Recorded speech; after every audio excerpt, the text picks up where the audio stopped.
The golden caged, the mysterious Ethan Rivers stood at the floor-to-ceiling windows of his luxury penthouse, watching the city lights blur through the evening rain. At 28, he possessed everything money could buy, yet felt emptier than the homeless man he'd passed on the street below. His reflection stared back at him, revealing sharp green eyes and dark hair that bore an uncanny resemblance to someone he'd never been allowed to meet.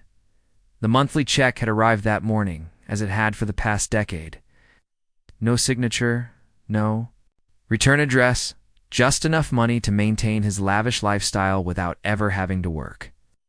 Ethan had tried to trace the payments countless times, but they always led to dead ends and offshore accounts that vanished like smoke. His phone buzzed. With a text from Nora Bennett, the woman who had raised him since he was 18. "Remember our dinner tonight. Important matters to discuss." The message felt heavier than usual, carrying an undertone that made his stomach clench with anxiety. The journalist's hunt 3 floors below. Victoria Sterling sat in her cramped rental car, adjusting her camera lens for the 100th time.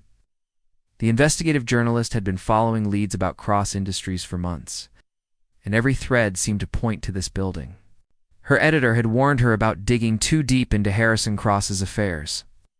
But Victoria thrived on stories that others feared to tell. She'd discovered inconsistencies in Cross Industries' financial records, payments to shell companies, and, most intriguingly, a substantial monthly transfer to an account linked to this very address. Her research had led her to Ethan Rivers, a man with no employment history, no family connections, no apparent source of income beyond mysterious deposits. Victoria's heart raced as she spotted a familiar figure through the penthouse windows. Even from this distance, she could see the resemblance. It's the same jawline, the same piercing gaze that had made Harrison Cross one of the most recognizable faces in the business world. She raised her camera, knowing she was about to capture something that could change everything. The Guardian's burden, Nora Bennett, walked through the marble lobby of Ethan's building, her heels clicking rhythmically against the polished floor. At 55, she carried herself with the poise of someone who had navigated the treacherous waters of corporate politics for decades. Her perfectly styled silver hair and designer suit couldn't hide the worry lines that had deepened over the years. She remembered the day Harrison Cross had entrusted her with his most precious secret. 18 years ago, she had been his executive assistant, privy to his most confidential dealings. When he'd approached her with a baby boy and a story of a brief affair gone wrong, she'd seen something in his eyes she'd never witnessed before. Genuine fear. "Take him far away," Harrison had pleaded. "Give him a good life, but never let him know who his father is. There are people who would use him to destroy everything I've built," Nora had agreed, taking early retirement and relocating. Across the country, she'd watched Ethan grow from a curious child into a brilliant young man, always wondering when the truth would surface. Tonight, she could no longer bear the weight of the secret. The chance encounter Victoria had been waiting for hours. When she finally decided to approach the building, she'd fabricated a story about looking for apartment rentals, hoping to gather more information about the mysterious Ethan Rivers. As she entered the elevator, she found herself face to face with her target. Ethan noticed her immediately. Was strikingly beautiful, with auburn hair and intelligent hazel eyes that seemed to see right through him. There was something different about her, an energy that made him want to know more. "Are you new to the building?" he asked, surprising himself with his boldness. Victoria's pulse quickened. This was better than she'd hoped. "I'm considering moving in." "I'm Victoria," she said, extending her hand. "Ethan," he replied, feeling an unexpected spark as their hands touched. "If you'd like, I could show you around the neighborhood. I know all the best spots." As they walked through the city streets, Victoria found herself genuinely drawn to Ethan's charm and intelligence. He spoke about art, literature, philosophy, with a depth that suggested a well-educated mind, yet there was a loneliness in his eyes that made her heart ache. She almost forgot why she was there until he mentioned feeling like he was living someone else's life. "Sometimes I wonder if I'm just a character in someone else's story," Ethan confessed, as they sat in a quiet cafe like I'm waiting for the real plot to begin. Victoria's journalistic instincts warred with her growing attraction. She was falling for the subject of her investigation. Every moment they spent together made her deception feel more wrong.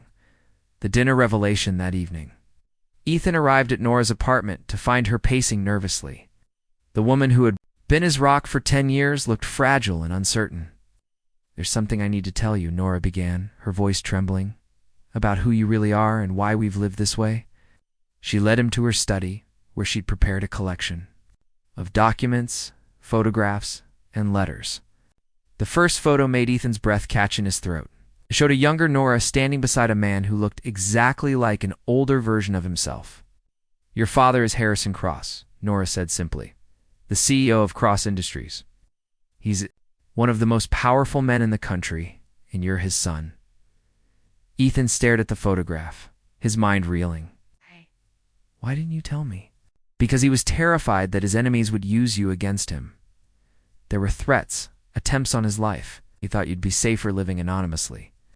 The pieces began falling into place. Mysterious payments, the luxurious lifestyle. Without explanation, the feeling that he was living someone else's life. It all made sense now, but it also raised 1,000 new questions. Does he know about me? Does he care? Nora's eyes filled with tears. "He's watched you from afar, your entire life. Every achievement, every milestone. He's proud of the man you've become, but he's also trapped by the choices he made to protect you." The watchers unknown to both Ethan and Nora, their conversation was being monitored. Thomas Gray, Harrison Cross's business partner, had been suspicious of the monthly payments. For years, he'd finally traced them to their source and discovered the existence of Harrison's secret son. Gray saw opportunity in this revelation. He'd been planning to force Harrison out of the company for months, but needed leverage. Secret son would be perfect ammunition, especially if that son could be manipulated or threatened. He made a phone call to his most trusted operative. "I need you to get close to the boy. Find out everything you can about him, his weaknesses, his fears, and find out who else might know about this." Meanwhile, Harrison Cross sat in his office, staring at a private investigator's report about Victoria Sterling. The journalist had been asking questions about his financial dealings, and now she'd made contact with Ethan. He'd built his empire on the ability to see threats before they materialized, and Victoria Sterling represented a danger he couldn't ignore. He picked up his phone and dialed a number he'd memorized but never called. "Nora, we need to talk. I think our secret is about to be exposed." As the night deepened, 3 separate forces were converging on Ethan Rivers: a journalist seeking the truth, a guardian finally ready to reveal it, and enemies who would use it to destroy everything he'd never known he had. The golden cage that had protected him for 28 years was about to shatter, and nothing would ever be the same. The stage was set for a revelation that would change not just Ethan's life, but the fate of one of the country's most powerful corporations and the man who had sacrificed everything to keep his son safe. Dangerous revelations the morning after Ethan woke to sunlight streaming through his penthouse windows. But the warmth couldn't chase away the chill that had settled in his bones. The revelation about his father had shattered his understanding of everything he thought he knew about himself. He stared at the ceiling, replaying Nora's words over and over again. Harrison Cross. The name felt foreign on his tongue, yet somehow familiar, like a song he'd heard in a dream. He'd seen the man's face countless times in business magazines and news reports, never imagining they shared the same blood. His phone buzzed with a text from Victoria. "Would you like to grab coffee this morning? I had a wonderful time yesterday." The message brought a small smile to his face, the first genuine emotion he'd felt since learning the truth. At least one good thing had come from his confusion. He typed back quickly, "I'd love that. Same cafe as yesterday?" What Ethan didn't know was that Victoria had spent the night wrestling with her own demons. She'd returned to her small apartment and stared at the photos she'd taken of him, each image making her feel more guilty about her deception. Her editor had called twice, demanding updates on her investigation. She'd let both calls go to voicemail. The father's dilemma. Harrison Cross stood in his corner office, watching the morning traffic flow through the city streets below. At 58, he'd built an empire through careful calculation and ruthless decision-making. But nothing had prepared him for the phone call from Nora the night before. "Someone's getting close to the truth," she'd warned him. A journalist. named Victoria Sterling has been asking questions, and she's made contact with Ethan. Harrison had already pulled Victoria's file. Investigative journalist, known for exposing corporate corruption, winner of several prestigious awards. She was exactly the kind of person who wouldn't stop digging until she found what she was looking for. His intercom buzzed. "Mr. Cross, your daughter Rebecca is here to see you." Harrison straightened his tie. "Send her in." Rebecca Cross entered with the confident stride she'd inherited from her father. At 32, she was being groomed to take over the company, though she'd earned her position through merit rather than nepotism. Her sharp business suit and perfectly styled blonde hair gave her an air of authority that commanded respect. "I've been reviewing our quarterly reports. I found some irregularities in our expenditures," she said, placing a thick folder on his desk. "Large monthly transfers to accounts I can't identify. As your successor, I need to know about all. Our financial obligations?" Harrison's blood ran cold. If Rebecca discovered Ethan's existence, it would complicate everything. She'd built her entire identity around being his only heir, the future of Cross Industries. Learning about a secret brother could destroy their relationship and potentially tear the company apart. "Those are confidential matters, Rebecca. Old contractual obligations that don't concern current operations." Rebecca's eyes narrowed. She'd inherited her father's instincts, and something in his tone set off alarm bells. "Father, if there's something that could affect the company's future, I have a right to know." The journalist's conflict Victoria arrived at the cafe early, her camera bag weighing heavily on her shoulder. She'd brought her equipment out of habit, but looking at Ethan's contact information in her phone, she couldn't bring herself to think of him as just another story. When Ethan walked through the door, her heart skipped a beat. He looked tired, troubled, but there was something different about him today. A new intensity in his green eyes that made her want to comfort him rather than interrogate him. "You look like you didn't sleep well," she said as he sat down across. From her, Ethan managed a weak smile. "Learned some things about my family last night. Things that change everything I thought I knew about myself." Victoria's journalistic instincts kicked in, but she forced herself to respond as a friend rather than a reporter. "Do you want to talk about it?" "I found out who my father is," Ethan said quietly. "Someone I've seen in the news but never imagined was connected to me." Victoria's pulse quickened. This was exactly the kind of breakthrough she'd been hoping for, but seeing the pain in Ethan's eyes made her feel sick about her deception. "Sometimes learning the truth about our families can be overwhelming," she said carefully. "But it doesn't change who you are as a person." Ethan reached across the table and took her hand. "Thank you for saying that. I feel like I can trust you, Victoria. There's something about you that makes me want to be honest about everything." The irony of his words hit her like a physical blow. Here he was, opening his heart to her, while she was living a lie. She squeezed his hand, making a decision that would change everything. "Ethan, there's something I need to tell you." The enemy's move. Thomas Gray sat in his private office reviewing the surveillance reports his operatives had compiled. The photographs of Ethan and Victoria together were spread across his desk, along with detailed background information on both targets. Victoria Sterling posed a problem. As an investigative journalist, she had the resources and motivation to expose Harrison's secret. But she also presented an opportunity. If Gray could control the narrative, he could use her story to destroy Harrison. While positioning himself as the company's savior, he picked up his phone and dialed a number. "I need you to approach the Sterling woman. She's investigating Harrison Cross, and I want to give her exactly what she's looking for." Detective James Mitchell answered on the second ring.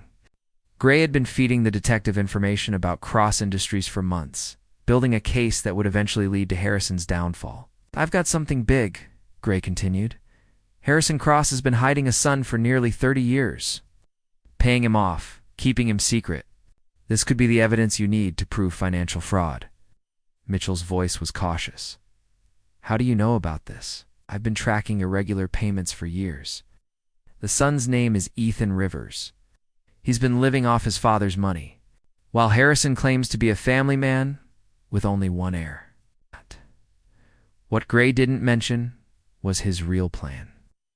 He intended to eliminate both Harrison and his secret son, clearing the way for his own rise to power. Rebecca Cross was brilliant but naive, and with the right manipulation, She could be controlled. The confession back at the cafe, Victoria took a deep breath and looked into Ethan's eyes. I haven't been completely honest with you about why I'm in this neighborhood. Ethan's expression grew concerned. What do you mean? I'm not looking for an apartment. I'm a journalist, and I've been investigating financial irregularities at Cross Industries.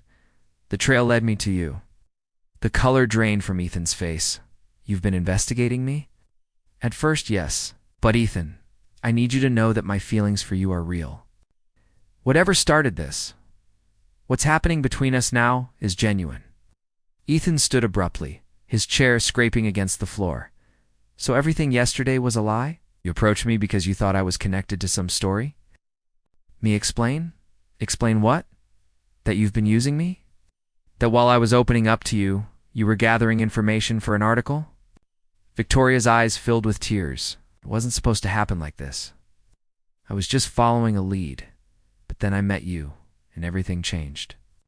Everything changed for me too, Ethan said bitterly. I found out yesterday that Harrison Cross is my father. The man you've been investigating is the father I never knew I had. Victoria's jaw dropped. This was bigger than she'd ever imagined. Harrison Cross is your father. You're the journalist who's going to destroy him, Ethan replied. How's that for irony? The approaching storm as Ethan stormed out of the cafe, Victoria sat frozen in her chair. The story she'd been chasing had just become personal in ways she'd never anticipated. She was in love with the son of the man she was investigating, and that son now knew exactly who she was. Her phone rang. The caller ID showed her editor's name. Sterling, where's my story? I've been hearing rumors about Cross Industries, and I need something concrete. I need more time, Victoria said weakly. Time is what we don't have. Word is getting out that there's a story here. If we don't break it first, someone else will. Victoria hung up and stared at her reflection in the cafe window. She'd built her career on exposing the truth. But now the truth threatened to destroy the first real connection she'd felt with another person in years. Meanwhile, Ethan walked through the city streets, his mind racing. Everyone he'd trusted had lied to him. Nora had hidden his identity for years. His father had abandoned him. Now the woman he was falling for had been using him for a story. His phone buzzed with a text from an unknown number. We need to talk about your father and the journalist. Meet me at the park on 5th Street. Come alone. The message was unsigned, but something in its tone made Ethan's blood run cold. The game was changing, and he was no longer just a secret to be protected. He was becoming a pawn in someone else's dangerous plan. As storm clouds gathered overhead, 3 different forces were converging on a collision course that would determine not just Ethan's fate, but the future of Cross Industries and everyone connected to it. The price of truth, the mysterious meeting. Ethan arrived at the park on 5th Street as the first drops of rain began to fall. The overcast sky matched his mood perfectly. He'd spent the walk trying to process everything that had happened in the past 24 hours, but his mind felt like it was spinning in circles. A woman approached him from behind a cluster of oak trees. She was elegantly dressed, probably in her early 50s, with silver-streaked hair and piercing blue eyes that seemed to see right through him. There was something familiar about her, though he was certain they'd never met. You must be Ethan, she said, her voice carrying a slight accent he couldn't place. I'm Elena Voss. I knew your father many years ago, before you were born. Ethan studied her carefully. You sent the text? I did. I've been watching the situation develop, and I'm afraid you're in more danger than you realize. Elena gestured to a nearby bench. Please sit. There's much you need to know. S. They sat down. Elena opened her purse and pulled out a photograph. Oh. It showed a younger version of herself standing beside a much younger Harrison Cross. They looked happy, intimate, like lovers sharing a secret. This was taken 30 years ago, Elena said softly. Harrison and I were engaged to be married. Ethan's eyes widened. What happened? Thomas Gray happened. He was Harrison's business partner then, just as he is now. He wanted control of the company, and he saw our relationship as a threat to his plans. He fabricated evidence that I was working for a competitor, feeding them insider information. Elena's voice grew bitter. Harrison believed him. He ended our engagement and threw me out of his life without giving me a chance to defend myself. I left the country, but I've been keeping track of him ever since. Why are you telling me this? Because Thomas Gray is making the same move now that he made 30 years ago. He's discovered your existence, and he's planning to use you to destroy your father. The journalist who's been investigating you, Victoria Sterling, she's being manipulated by Gray's people. The father's desperation, Harrison cross-paced his office like a caged animal. His security chief, David Chen, sat across from his desk, delivering the latest updates. The situation is escalating, sir. Our sources indicate that Thomas Gray has been feeding information to both the police and the press. He's positioning himself as a whistleblower while building a case against you. Harrison stopped pacing. What about Ethan? He's meeting with someone in the park. We couldn't get close enough to identify who, but it's not Victoria Sterling. Harrison's jaw tightened. Double our security on both Ethan and Nora. If Gray is moving against me, he won't hesitate to hurt them to get what he wants. Sir, there's something else. Your daughter Rebecca has been asking questions about the financial transfers. She's getting close to discovering the truth. Harrison closed his eyes. The walls were closing in from all sides. He'd spent 28 years protecting his son, but now that protection might be the very thing that destroyed them both. Set up a meeting with Rebecca. It's time she knew about her brother. The journalist's choice, Victoria, sat in her apartment, staring at her laptop screen.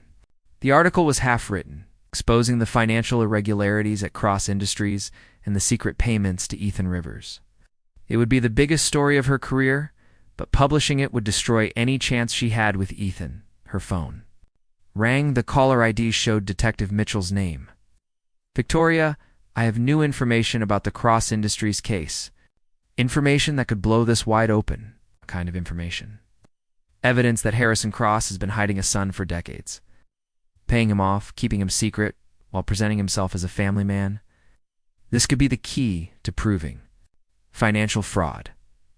Victoria's stomach churned. Where did you get this information? A source inside the company? Someone who's been watching Cross for years and finally decided to come forward. After hanging up, Victoria realized she was being used. Someone was feeding information to both her and the police, orchestrating Harrison Cross's downfall. But who and why? She grabbed her keys and headed for the door. She needed to find Ethan and warn him before it was too late. The confrontation. Rebecca Cross burst into her father's office without knocking, her face flushed with anger. I know about the payments, Father. I know about the secret accounts. Harrison looked up from his desk, his expression resigned. Rebecca, please sit down. I won't sit down. I want answers. Who have you been paying? What are you hiding from me? Harrison took a deep breath. I've been supporting my son, your half-brother.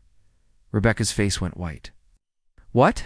His name is Ethan Rivers? He's 28 years old, and I've been taking care of him since he was born. You have another son? Rebecca's voice was barely a whisper. I had a brief relationship before I met your mother, and I learned about Ethan. I was already engaged to her. I made the decision to keep him secret to protect both him and our family. Rebecca stood frozen for a moment, then exploded. You've been lying to me my entire life. I thought I was your only heir, your only child. You're my heir, Rebecca. Ethan doesn't know anything about the business. He's been living a quiet life, away from all this. But he's your son too. Rebecca's voice cracked. How could you keep this from me? The trap springs back at the park. Alina was explaining the full extent of Thomas Gray's plan. He's been building this case for years, waiting for the right moment. To strike, your existence gives him the perfect weapon. But why would he want to destroy my father's company? Isn't he part of it? He wants to take it over. With Harrison gone and you eliminated as a threat, he could manipulate Rebecca into giving him control. She's brilliant, but she's also trusting. She wouldn't see his betrayal coming. Ethan's phone buzzed with a text from Victoria. Don't trust anyone. You're in danger. Meet me at your apartment. Alina saw the message and frowned. Don't go. This could be part of the trap. But what if she's really trying to help? Then she can help from a distance. Right now, the safest thing is for you to disappear until this is over." As they spoke, neither of them noticed the men in dark suits positioning themselves around the park. Thomas Gray had been tracking Elena's movements, and now he had them, both exactly where he wanted them. The final Gambit Victoria arrived at Ethan's building just as several police cars pulled up. Detective Mitchell emerged from the lead vehicle, followed by a team of officers. "Ms. Sterling," Mitchell called out. "Perfect timing. We're here to arrest Ethan Rivers in connection with the Cross Industries fraud case." Victoria's heart sank. "What charges? Conspiracy to commit fraud? Money laundering? Extortion?" "We have evidence that he's been blackmailing Harrison Cross for years." "That's not true. He didn't even know Harrison was his father until yesterday." Mitchell's expression didn't change. "That's what we're here to investigate." Meanwhile, at Cross Industries, Thomas Gray was making his final move. He'd called an emergency board meeting, presenting evidence of Harrison's secret payments and claiming they represented a breach of fiduciary duty. Harrison Cross has been using company funds to support his illegitimate son, Gray announced to the assembled board members. "He's hidden this from shareholders, from his own daughter, from all of us. This is a clear violation of his duties as CEO." Rebecca sat in stunned silence as Gray painted her father as a criminal and herself as an innocent victim. In Gray's manner, set off alarm bells. He seemed too prepared, too satisfied with the chaos he was creating. The truth revealed as the police searched Ethan's apartment. Victoria's phone rang. It was Elena Voss. "Miss Sterling, I need to speak with you immediately. Everything you think you know about this case is wrong." "Who is this? Someone who's been watching Thomas Gray for 30 years? He's the real criminal here, not Harrison Cross. Meet me at the downtown courthouse. Judge Patricia Morgan is an old friend. She can help us expose the truth." Victoria looked at Detective Mitchell, who was directing the search of Ethan's apartment. "I need to go," she told him. "Where?" "To find the real story." At the courthouse, Elena presented Judge Morgan with a thick folder of documents. "Patricia, I need your help. Thomas Gray has been manipulating evidence, bribing officials, and orchestrating a conspiracy to destroy Harrison Cross." Judge Morgan, a stern woman in her 60s, examined the documents carefully. "These are serious allegations, Elena. If what you're saying is true, this goes beyond corporate fraud. This is organized crime. He's been planning this for decades. He destroyed my relationship with Harrison 30 years ago, and now he's using Harrison's son to finish what he started." Victoria listened in amazement as Elena laid out the full extent of Gray's conspiracy: the mysterious payments, the leaked information, the coordinated attacks on Harrison's reputation. It all led back to one man's obsession with power. "We need to get this information to the authorities," Judge Morgan said. "But we also need to protect Ethan Rivers. If Gray sees him as a threat, his life could be in danger." The final confrontation took place in Harrison Cross's office, with all the major players present. Thomas Gray had summoned the board for what he believed would be Harrison's final humiliation. But Elena's evidence had changed everything.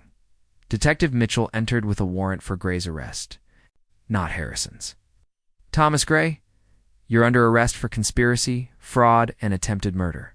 Gray's face went pale. "This is ridiculous. I'm the one who exposed the corruption." "No," Elena said, stepping forward. "You're the one who created it." Ethan arrived with Victoria, both of them flanked by security guards. He looked at Harrison Cross, seeing his father clearly for the first time. There was pain in the older man's eyes, but also love and regret. "I'm sorry," Harrison said simply. "I thought I was protecting you, but I only made things worse." Rebecca stood up from her chair. "I want to meet my brother properly."